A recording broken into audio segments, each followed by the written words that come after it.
Hi and welcome to MarketVision's Mutual Funds module. This is Deepak bringing you an introduction to the concept of mutual funds. First, let's look at what collective pooled investments are. Let's say you and I have some money to invest. We just don't know where to invest the money. So we have a friend, a smart market guy called Anand. Say, take the money, invest it.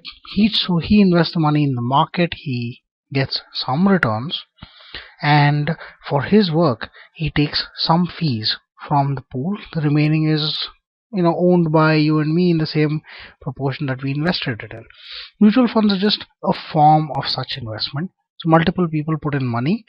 They buy into a mutual fund which has a fund manager, and the fund manager then deploys the money into various options. Could be stocks, derivatives, bonds, or debt, and whatever the mutual fund is mandated in. Let's look at slightly more detail into the structure of mutual funds in India. You have investors, people who put in money. You've got asset management companies or AMCs. These are companies essentially mandated to manage mutual funds, and these asset management companies create mutual funds that are mandated to invest in certain kinds of instruments. So an equity fund will invest primarily in the equity of stock markets. A debt fund will not invest in the stock markets. It will invest in government bonds or in fixed income securities or liquid markets. You have hybrid funds, which are a combination of the two. Asset management company creates these funds, appoints a fund manager for every fund, and investors put their money into these mutual funds. That's the way the overall structure works. Apart from there are different entities who are involved. You have a sponsor who is for all practical purposes the owner of the asset management company itself. So you may have a fund called HDFC Equity Fund, which is managed by an AMC called HDFC Asset Management Company, and its sponsor is the parent, which is HDFC itself. You have trustees appointed by the sponsor. Typically they have to be independent and have to assess that the asset management company is doing the right job for its investors in each of the funds that it manages. And you have custodians and registrars. These are essentially people or entities who make sure that investors can do transactions, that they're recorded, that their portfolios are recorded and sent to investors and managed in terms of accounted properly. Now, how does a mutual fund actually work? Let's start with an example. Let's say 10 people put in 1 lakh rupees each. That's 100,000 rupees each. You've got 10 lakhs in total, and let's divide this into 100,000 units of 10 rupees each. Okay, so you've got 10 lakh rupees, you've got 1 lakh units of 10 rupees each, and everybody gets 10,000 units. That reflects their investment of 1 lakh. So 10,000 units, 10 rupees each, is what the initial investment is for every single person in the fund. The fund manager then takes this money and invests it in maybe the stock market. In 1 year, let's say the fund manager grows this 10 lakhs to 15 lakhs. Now the fund manager has to be given a fee.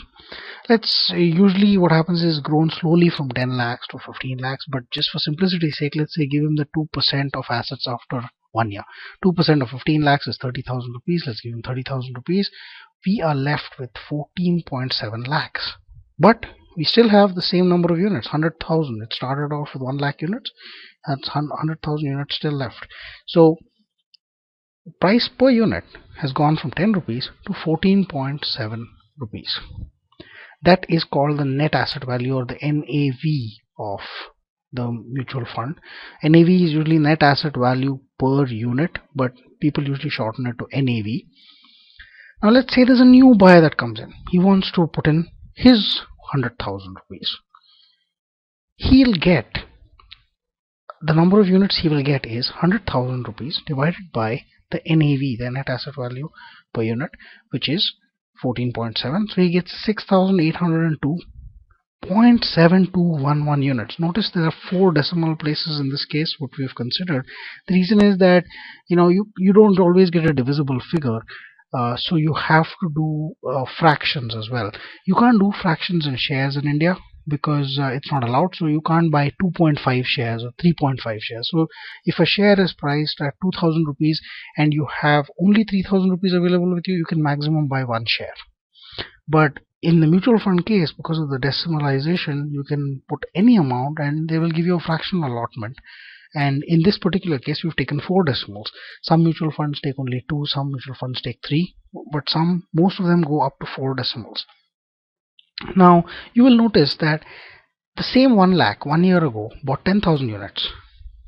After 1 year, it's bought only 6,802 units. So you get lesser units as the NAV goes up, the price goes up, you get lesser number of units. Now what's happened is, after this person has purchased, we've got a new AUM of 15.7 lakhs because the 14.7 was before this, and the person has bought in 100,000 rupees, so he's got 15.7 lakhs. The number of units has also increased from 100,000 to 106,802.72, a point whatever's after the decimal. So the price per unit still remains the same. If you divide 15.7 lakhs by the number of units, you will still get 14.7. Mutual funds have loads. Now, they used to have entry loads. Now these are banned by SEBI, so you don't have to worry about them. But let's just look at what they were. If you had a 2% entry load and you invested 100,000 rupees, only 98,000 rupees would get invested actually. The 2,000 was an entry load, a fee of sorts. It no longer exists, but now exit loads exist. That means if you leave within a certain period, you might have to pay a percentage of your money to have exited too early. This is used to prevent churning, get in, get out, get in, get out. This is a tough thing for the fund manager, so they might just say something like, get in, get out before 30 days and we'll charge you 1% as an exit load, get out before 1 year and we'll charge you 2%, and so on. It changes, it varies based on the funds. There are also some commissions that are usually paid to distributors who basically help you fill forms and take the forms to the registrars and so on. Nowadays this is paid out of management fees, or if you leave too early through the exit load itself. You don't have to worry about that anymore as well.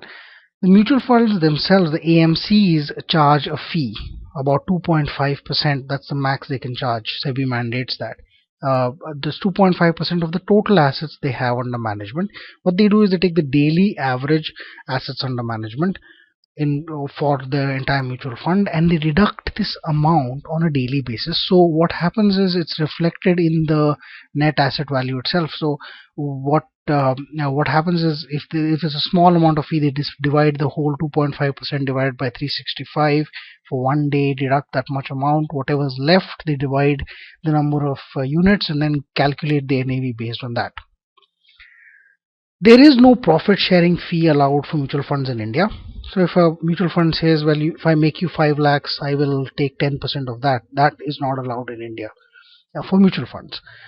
Now, the higher the assets under management, the lower the percentage amount of the fees. So a small fund of say 5 or 6 crores may charge 2.5% because they needed to cover the expenses. But as they collect more and more money, maybe they go to 500 crores, they may charge only 1.5%. And SEBI also has a structure that make sure that the 2.5% maximum reduces as the amount of assets they have increases. Debt mutual funds, typically they earn 8-9% a year, so they can't have 2.5%. It'll take such a big chunk of your returns out, so they tend to have lower fees as well. And that was our introduction to mutual funds. We would love to hear your comments.